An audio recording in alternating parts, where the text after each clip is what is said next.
সেই সিন্দুকের পাশে তুই আবার এসব শুনে সত্যি ভাবছিস? তাদের কাছে এটি বিষ হয়ে উঠবে। প্রাচীন কাঠের সিন্দুক খুলল। তবে জেনে রেখো, এটি তোমার জন্য নয়। পাথর কাঁদে আর জল গান গায়। পাথরপুর গ্রামের প্রান্তে একটি ছোট্ট মাঠ। স্কুল ছুটির পর সেখানে জমে উঠেছে চার বন্ধুর আড্ডা। এরা হলো আরিফ, রাকিব, নিলয় আর বাবু। আজকের আড্ডা একটু ভিন্ন, কারণ আরিফ বিশেষ কিছু বলবে। তোরা জানিস দোস্ত, গতকাল রাতে আমার দাদু এমন একটা গল্প বললেন, শুনে আমার মাথা ঘুরে গেল রীতিমতো। তিনি বললেন, এই পাথরপুর গ্রামে বহু বছর আগে এক রাজা ছিলেন, রাজা বিজয় রায়। সেই রাজা নাকি যুদ্ধ শেষে তার সারা জীবনের সঞ্চিত সম্পদ এক সিন্ধুকে করে এক গ্রামে কোথাও মাটির নিচে লুকিয়ে রাখেন। বলেছিলেন এই ধন সম্পদ একদিন এমন কারো হাতে যাবে যে সৎ, জ্ঞানী আর সাহসী। তুই আবার এসব শুনে সত্যি ভাবছিস? আরে ভাই, এইসব গল্প তো সব দাদু নানুর কাল্পনিক কাহিনী। ছোটবেলায় আমিও শুনতাম, পুকুরের মধ্যে সোনার মাছ, কিংবা গুহায় লুকানো দানব, গুপ্তধন নাকি। হা হা। না রে রাকিব, আমি সিরিয়াস বলছি। কয়েকদিন আগে আমি আমার দাদুর পুরনো ট্রাঙ্ক খুঁজছিলাম। সেখানে একটা মানচিত্র দেখতে পেয়েছিলাম, পুরনো হলদে কাগজের আঁকা, আর তাতে লেখা ছিল ছায়ার নিচে গোপন সত্য। জায়গাটা কালো বটতলার দিকে ইঙ্গিত করে, আর একটা চিহ্ন, তিনটা তীর একদিকে ঘোরানো। আমার মনে হচ্ছে এই গল্পটা সত্যি। তোরা জানিস আমি কি ভাবছি? আমরা সবাই এতদিন শুধু ভাবতাম এসব গল্প কাহিনী, কিন্তু যদি এটা সত্যি হয়, যদি আমাদের পাথরপুরেই লুকিয়ে থাকে রাজা বিজয় রায়ের সেই গুপ্তধন, চল না কাল সকালেই আমরা একবার বট গাছের নিচে গিয়ে দেখে আসি। খুঁজতে খুঁজতে না হয় সারাদিন কাটিয়ে দেব, কিন্তু যদি একবার পাই, তাহলে আমাদের জীবনটাই বদলে যাবে রে। পরদিন সকালে চারজন ছেলেই ব্যাগে করে শুকনো খাবার, পানি, রশি আর টর্চ লাইট নিয়ে বেরিয়ে পড়ে। গন্তব্য হলো পুরনো কালো বটতলা। এই জায়গাটা কেমন যেন নর্মাল লাগছে। পাথরপুরে এই বটগাছটা অনেক পুরনো। আমার দাদু বলেছিলেন এই গাছের ছায়ায় রাজা একবার বিশ্রাম নিয়েছিল। মাটি ঘেঁটে মনে হচ্ছে এখানে কিছু একটা চাপা দেওয়া হয়েছে। দেখ তোরা, এখানে খোদাই করে কিছু লেখা। এখানে লেখা আছে, সূর্য যখন সোজাসুজি দাঁড়ায় তখন তার ছায়া দেখায় সেই গোপন পথ, যে পথ শুধু বুদ্ধিমানের জন্য। এখন সকাল 11টা। সূর্য 1 ঘন্টার মধ্যে ঠিক মাথার উপরে উঠবে। আমরা তাহলে এই জায়গায় বসে অপেক্ষা করি। আজকের দিনটা সত্যিই মনে হচ্ছে অন্যরকম কিছু ঘটতে যাচ্ছে। আমার বুকের ভেতর একটা অদ্ভুত রোমাঞ্চ অনুভব করছি রে। জানি না কেন, মনে হচ্ছে আমার জীবনের সবচেয়ে বড় অভিযানে পা রেখেছি আজ। ঠিক দুপুর 12টা, সূর্য মাথার উপর, বট গাছের ছায়া পড়ে এক নির্দিষ্ট জায়গায়। চার বন্ধু শুরু করে খোঁড়াখুড়ি। ওরে, আমি একটা কিছু পেলাম। মনে হচ্ছে এটা একটা কাঠের বাক্স, বেশ পুরনো দেখাচ্ছে, কিন্তু এটা তো তালাবদ্ধ। তালার উপর ধাঁধা লেখা, আলো ছাড়া অন্ধকার নেই, অন্ধকার ছাড়া আলো নেই। আমি যদি ধরি, রহস্য খুলবে তোমার চোখে। এটা কিরকম কথা রে ভাই? হ্যাঁ, এই ধাঁধার উত্তর সহজ না, কিন্তু ভাব, আলো আর অন্ধকার সবসময় একে অপরের পরিপূরক। এই দুইজনের মিলনে হয় ছায়া, মানে উত্তর হতে পারে ছায়া। তাহলে আমি ছায়া লিখে দেখি। হ্যাঁ, আমি লিখেছি।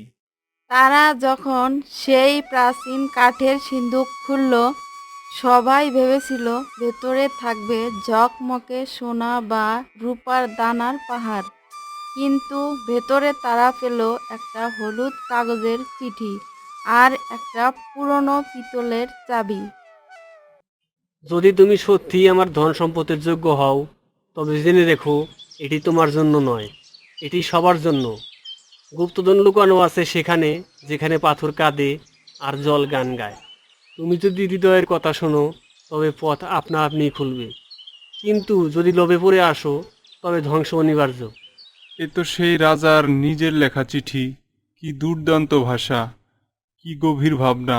পাথর কাঁদে আর জল গান গায়। মানে কি ওটা? ঝর্ণার কথা বলছে কি? হ্যাঁ, এটা একটা কাব্যিক উপমা। ঝর্ণার ধারা পাথরের উপর পড়ে, আর সেই শব্দ যেন কান্নার মতো শোনায়। আর জল যখন গড়িয়ে যায়, যেন গানের সুর। গ্রামের পিছনে তো একটা শুকনো ঝর্ণা আছে, চল ওইদিকেই যাই। এটা তো একদম সিনেমার মতো হচ্ছে রে ভাই। সিন্দুক, ধাঁধা, চিঠি এবং গুপ্ত চাবি। আমরা যেন নিজেরাই একটা অ্যাডভেঞ্চার সিনেমার হিরো হয়ে যাচ্ছি। চার বন্ধু দীর্ঘ পথ পেরিয়ে পৌঁছালো সেই পুরনো ঝর্ণার ধারে। এখন সেটি শুকনো, কিন্তু তার পাথরের ডাল এখনো অক্ষত। এই যে, এখানে আবার কিছু লেখা আছে খোদাই করা। 5 কদম পূর্বে যাও, তারপর 3 কদম দক্ষিণে যাও। যেখানে শব্দ থেমে যায় সেখানে হাত রাখো। ঠিক আছে, আমি গুনে গুনে যাচ্ছি।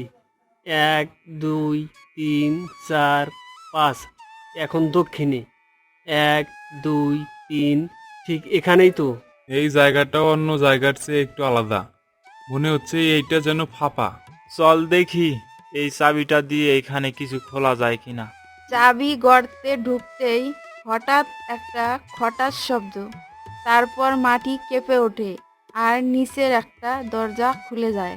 চার বন্ধু টর্চ লাইট জ্বালিয়ে নামতে থাকে সেই গোপন গুহার ভেতরে। ভেতরে একটা ঠান্ডা রহস্যময় বাতাস, চারদিকে পুরনো ভাঙ্গা প্রাচীন বাসন, দেয়ালে রাজাদের ছবি, আর সামনে এক বিশাল রাজমূর্তি। এ তো ইতিহাস মনে হচ্ছে।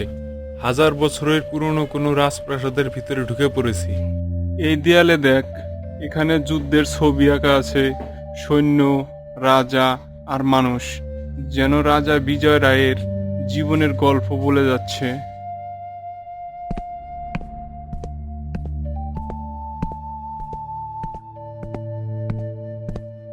এখানে একটা লোহার বাক্স আছে।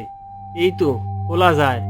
বাহ, ভেতরে সোনার মুদ্রা, হিরে, মুক্তা, যেন রূপকথার ধন সম্পদ। এটাই কি সেই রাজা বিজয় রায়ের গুপ্তধন? আমরা সত্যি কি খুঁজে পেলাম? বিশ্বাসই হচ্ছে না। সেই সিন্দুকের পাশে একটি ছোট পুঁথি রাখা ছিল, রাজা বিজয় রায়ের। এই ধন সম্পদ শুধু সৎ হৃদয়বান ব্যক্তির জন্য। যারা লোভ করে তাদের কাছে এটি বিষ হয়ে উঠবে, কিন্তু যারা জ্ঞান, প্রেম ও একতার মাধ্যমে এগিয়ে যাবে তাদের জন্য এই ধন সম্পদ হবে আশীর্বাদ। আমার ধন সম্পদ শুধু তখনই তোমার যখন তুমি অন্যের মুখে হাসি ফোটাতে পারবে। এত বড় শিক্ষা, এত সুন্দর ভাষায় বলা। রাজা শুধু আমাদের গুপ্তধন দেননি, আমাদের হৃদয়কে নতুন করে গড়ার দায়িত্ব দিয়ে গেছেন। আমরা এই ধন দিয়ে কোনো এক ব্যক্তি বা নিজেদের জন্য কিছু করব না। আমরা পাথরপুরে স্কুল, হাসপাতাল, লাইব্রেরি তৈরি করব। সবাইকে এই ধনের অংশীদার করব। একদিন যদি কেউ জিজ্ঞেস করে কে ছিল পাথরপুরের সবচেয়ে বড় ধন, আমি বলবো চার বন্ধু, যারা ধনের চেয়েও ভালোবাসাকে বড় করে দেখেছিল। চার বন্ধু ফিরে এলো পাথরপুরে। তারা গ্রামের মুরব্বীদের সব খুলে বলল।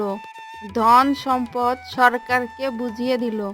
গ্রামে এক আনন্দ উৎসবের মতো পরিবেশ। তোমরা শুধু গুপ্তধন খুঁজে পাওনি, তোমরা পাথরপুরের ভবিষ্যৎ করার প্রথম পাথর রেখেছ। তোমাদের মতো সাহসী সৎ ছেলে থাকলে এই গ্রাম শুধু গ্রাম থাকবে না, এটা হয়ে উঠবে শহর। 5 বছর কেটে গেছে। পাথরপুর এখন এক আদর্শ গ্রাম।